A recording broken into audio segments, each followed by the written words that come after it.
Before we get started, fair warning, viewer discretion is advised. Welcome, ConvertBot here. Today's review is of the Touch Toys J35C stuff in Chinese I can't read, Carefray, which is, it's not really a third-party transformer.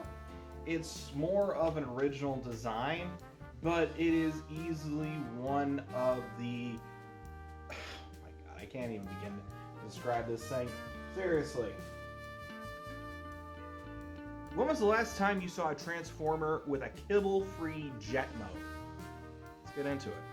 First things first, get yourselves a part separator. Gonna help out a lot with this figure, especially getting these landing gear out. Once the landing gear is out, it rolls really well. The front one likes to fall in, but it still rolls very well, and the painting and sculpting on this thing is absolutely immaculate. Oh my gosh, I love the jet mode. I love it with a passion. This thing looks so good. All right, there's so much bits of different paint everywhere, even some like almost like an oil color effect on the engines too. Oh, perfect. You even have some decals that are like an almost vanish within the paint job. It's kind of neat. Even the cockpit is completely sculpted in. Granted, no joystick or anything, so fun times there. Though I will say this, the actual hood itself does not like to close in all the way, and that's partially due to the transformation, which, yeah, we'll get to that. Now, there is some controversy regarding the design of the jet itself. It is a Chinese-made jet, however, it borrows a lot from the F-35 JSF, which basically means that this could be considered A knockoff of the F-35 is our America! Oh yeah! Come again!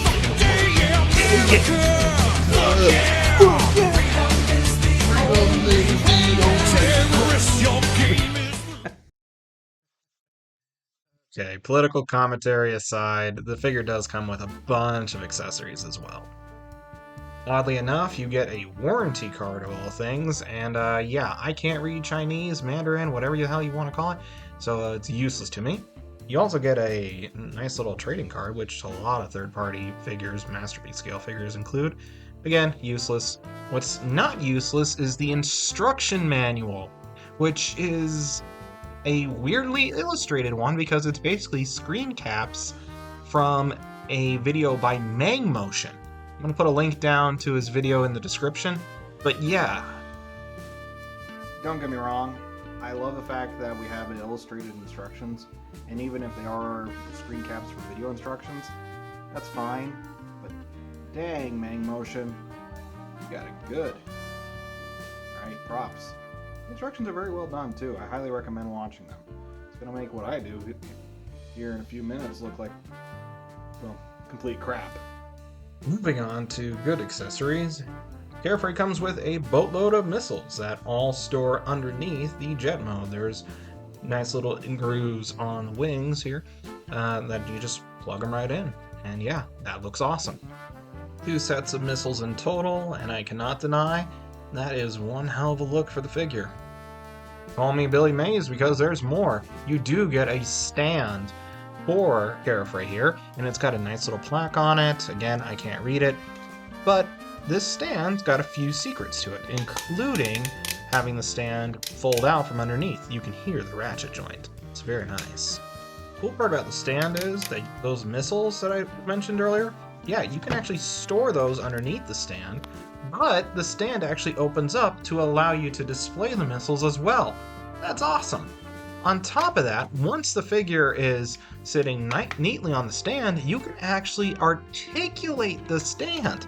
It's on another ratchet, which allows you to put the fighter at an angle. Oh my gosh, I love this. Even at an angle, the stand does a great job of holding the figure steady. Never had it fall off, which is awesome. And yeah, this is easily my preferred way to display this figure. Bar none. No contest. And before I forget, he big. Size comparison time. Here we have a J35C Carefray next to my previous review, Studio Series 114 TF1 Megatron, the 86 Starscream, the Magic Square Light of Peace, and the only other Masterpiece scale jet former that I have taken a look at, the Fans Hobby Wingman. And yeah, there's no denying it, Carefray has easily got the better jet mode. I'm gonna be honest. Alright? For the price of this figure, if it did not transform, I would almost be okay with it. Never mind, that's still an egregious amount. But I really do have to commend Touch Toys. Alright, they did a fantastic job. Obvious implications of Chinese propaganda aside, it still needs to be commended. Now, of course, it does transform, so let's cue that music and watch my sanity go right out the window.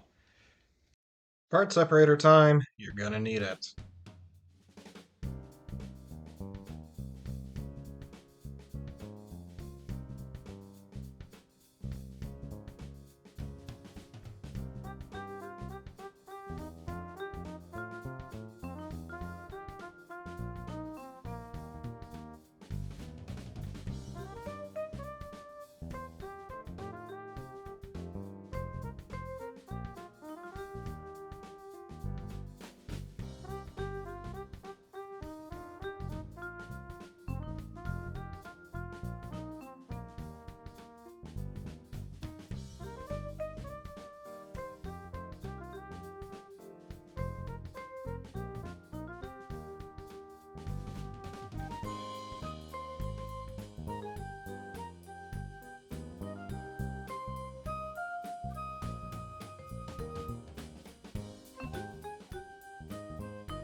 I hate this thing.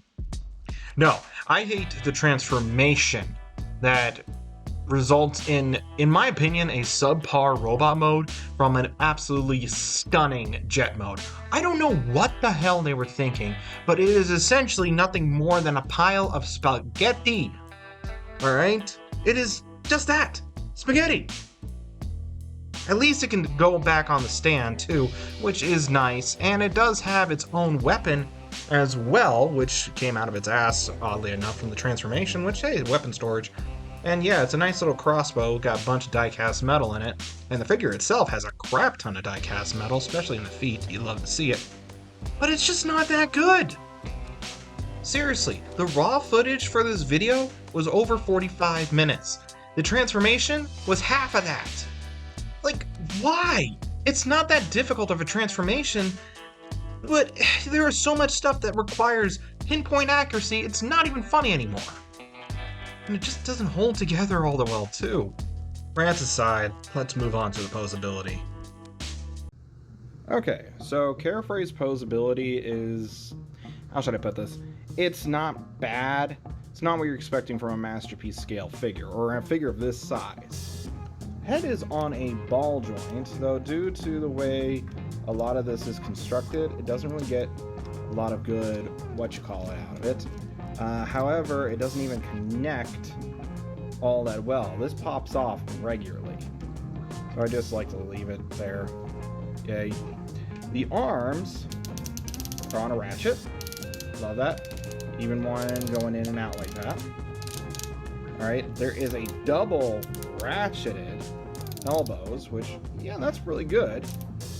And hands, oh, actually, there's also bicep swivel. Hands are on a swivel as well. Alright, with a ball joint at the thumb. And then a series of hinge joints at each little knuckle. Alright, and that is the same, and the rest of the fingers are individual fingers, but just on a series of hinge joints. They're pretty good. Alright, surprisingly, there is a lot of articulation here. Alright, the waist can do a full 360, however, that's more for the transformation. Once you lock this into place, like you're supposed to, lock back in. Lock back in, damn it. This is about as all the way opposability you're getting. Kind of lame. That and stuff likes to fall apart every which way. This definitely falls off all the time. I mean, come on. Do I really have to make this joke? Guys, seriously. Do I really have to make this joke? Bucket, I'm making this joke. Ahem. He's happy to see you. Jesus H. Christ. Alright, seriously, who came up with this idea to put it there? This was an original design, too, for the robot. Who thought, you know what this robot needs? An anatomically accurate dick. Moving on. Side skirts on ball joints. Can also move up and down. Again, transformation. Legs, ratcheted, up that far, back that far. Skirt kind of gets in the way. Swivel at the thigh. Bend at the knee. Also, side note, for all that work we did, there's a bunch of moving parts here as well. Which, yeah, I really like that. It's kind of crazy. And then you got your ankle pivot, which is surprisingly the one part that isn't on a ratchet. But you know what is on a ratchet? Toe bend. Alright, unfortunately, that little clip in there comes off very easily. Despite it being the part on a ratchet, yeah, not the greatest. What can you do other than really foolproof your damn figure? And, of course, the spread. Now he's really happy to see you. The posability isn't bad, but considering that this is an original third-party figure, there should be no excuse to why it can't be more posable, or even more stable, or even hold itself together. Right? Just why? At least there are some features that Robot Mode has that Vehicle Mode didn't, including being able to store the missiles on the wings as well, which I like the fact that it carries over. However, that the large missiles act as a magnet for a light-up feature in the head, though apparently on my copy, where it should be a blue, breathing blue, and then red light-up, apparently the LEDs for the blue and breathing blue died on me. Not the battery, the actual LED. Actually, I had to take it apart, and lo and behold, it still works, but it's so damn dim you don't even notice it. Pain. Side note, the battery for this guy is 1CR927, and getting it out does show that the LED still works. It's just gotten very dim, and I bought this figure months ago, which, yeah, that sucks.